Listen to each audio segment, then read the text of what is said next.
اللہ کا فضل ہوا، اللہ نے ایمان کے ساتھ، عافیت کے ساتھ، صحت کے ساتھ زندگی میں ایک مرتبہ پھر رمضان کا مبارک مہینہ عطا فرمایا ہے۔ اللہ ہمیں بھی اس مقدس مہینے میں خوب قدردانوں میں شامل فرما لے، اور جیسے اللہ رب العزت چاہتے ہیں ہم اس مبارک مہینے میں ایسی عبادت، ایسے اپنے اللہ کو راضی کر سکے۔ اللہ کے گھر میں تھوڑی دیر بیٹھ جانا، اللہ کے گھر میں جلدی آ جانا، پھر تاخیر سے اللہ کے گھر سے نکلنا، تو کم از کم مسلمان اس مبارک مہینے کے اندر تو اس کا اہتمام کرتے ہی ہیں۔ پھر اللہ کا فضل ہے، اتنی آسانی فرما دی ہے،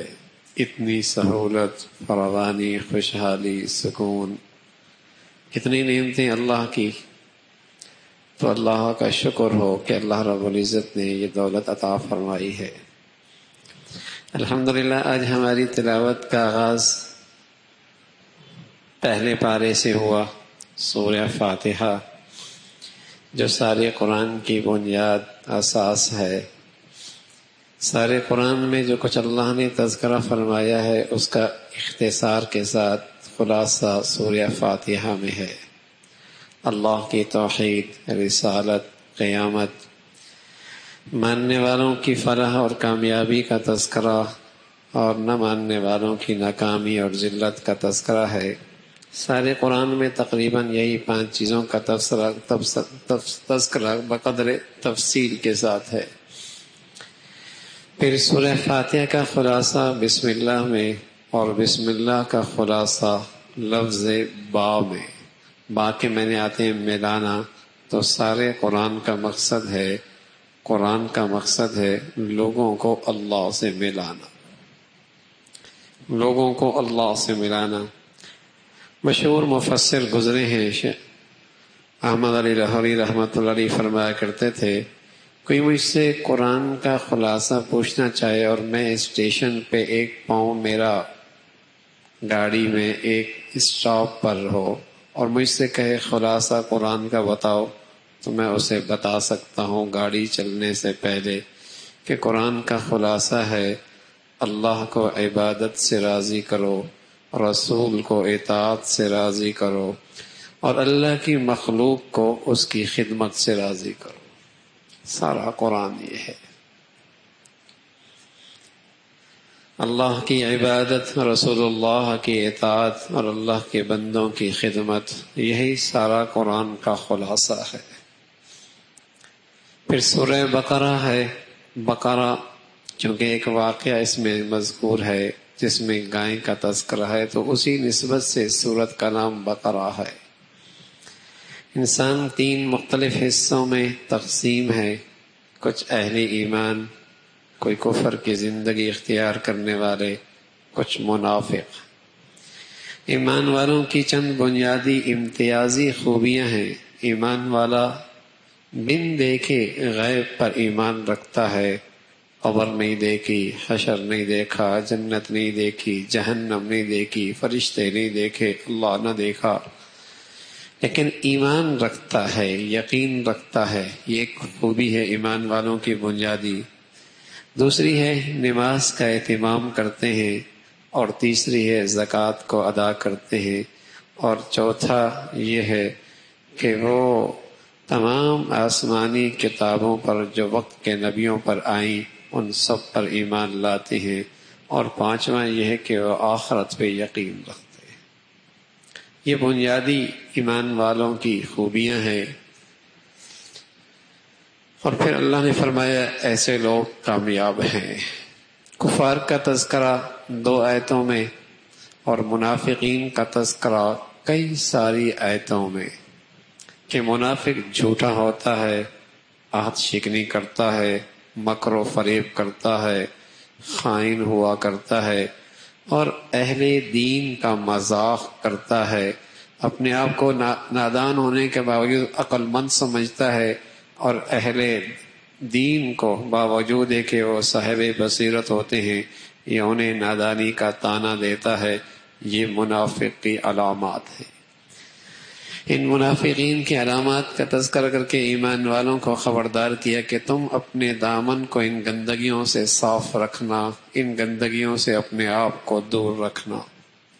پھر سارے انسانوں سے کہا ایک اللہ کی عبادت کرو۔ قرآن کی حقانیت کا، عظمت کا تذکرہ ہے۔ یہ اللہ کی کتاب ہے۔ اگرچہ اہل عرب اپنی فصاحت اور بلاغت میں اپنی مثال نہیں رکھتے تھے،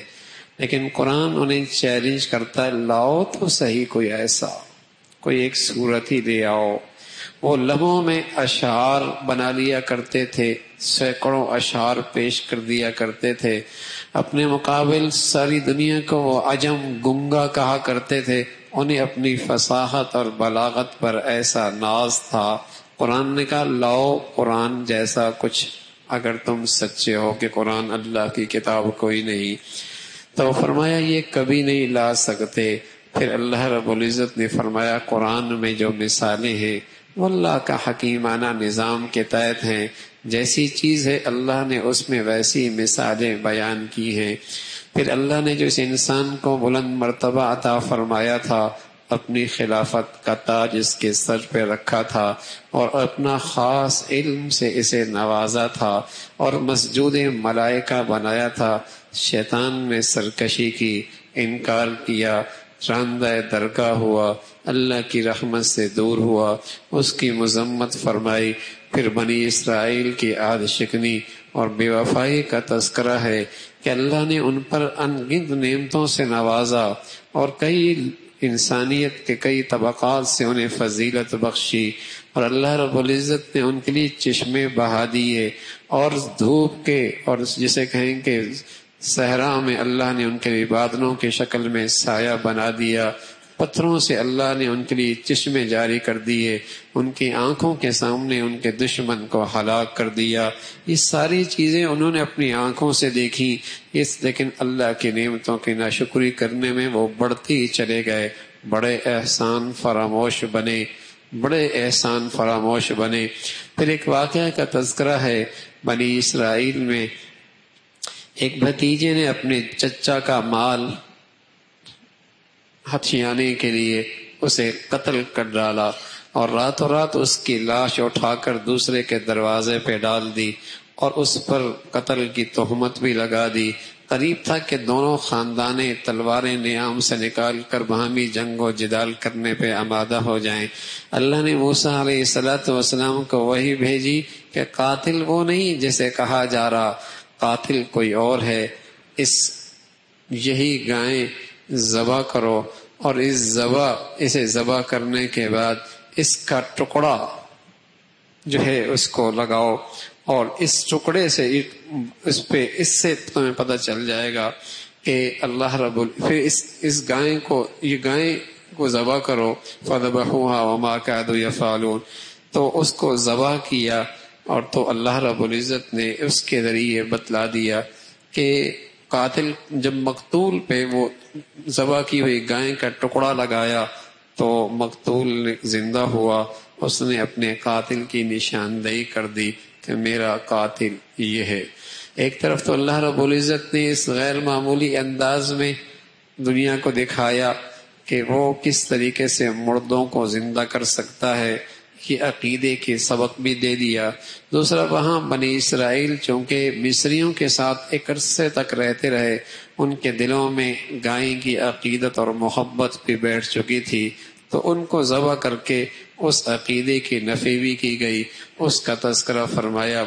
پھر احسان فراموشی کا تذکرہ کثرت سے کہ کس طریقے سے بنی اسرائیل اللہ کی نافرمانی پر آمادہ اور کمر بستہ ہوئی، اور بار بار انہوں نے عہد شکنی کی، باوجود کہ اللہ سے عہد کرتے تھے لیکن اسے توڑ دیا کرتے تھے۔ پھر اللہ رب العزت نے یہود و نصارہ کا تذکرہ فرمایا، باوجود کہ عہد شکنی کرنے والے، اللہ کی نعمتوں کا احسان فراموشی کرنے والے، اور باوجود کہ اللہ کی نافرمانی پہ آگے سے ایک دوسرے سے سبقت لینے والے، لیکن مطمئن کہ جنت کا حق ہمارا ہی ہے۔ یہ یہودیوں کا دعویٰ بھی تھا، نصرانی بھی یہ کہا کرتے تھے کہ ہمارے سوا جنت میں کسی نے کوئی نہیں جانا، تو اللہ رب العزت نے فرمایا جنت کا مستحق وہ ہے جو ایمان کے بعد ایمان کی زندگی اختیار کرے، جنت اس کے لیے ہے۔ پھر یہود و نصارہ میں جو فرقہ پرستی تھی اس کا تذکرہ فرمایا، اس کی مذمت فرمائی،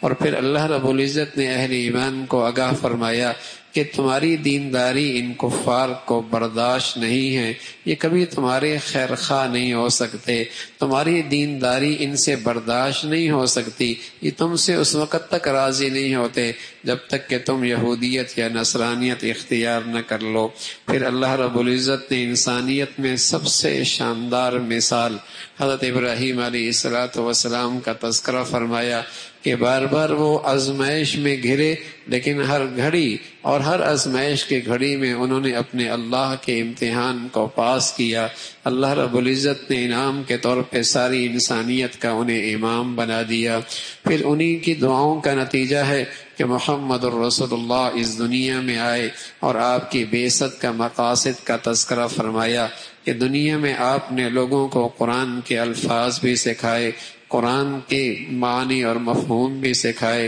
اپنے ان کے دلوں کا تزکیہ بھی فرمایا اور انہیں زندگی کا دستور بھی سکھایا، اس کا تذکرہ فرمایا، اور فرمایا کہ جو آپ سے اعراض کرتا ہے،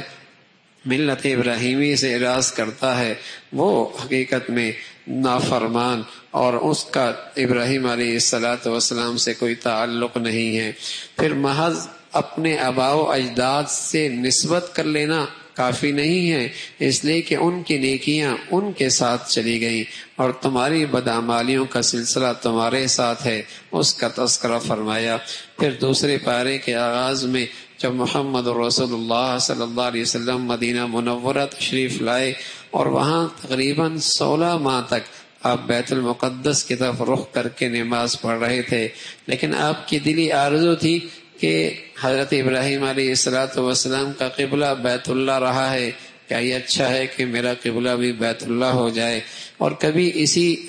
امید سے آسمان کی طرف دیکھتے کہ کب پیغام آتا ہے اور کب فرشتہ آ کے یہ خوشخبری سناتا ہے، اس کا تذکرہ فرمایا۔ اور پھر جب قبلے کی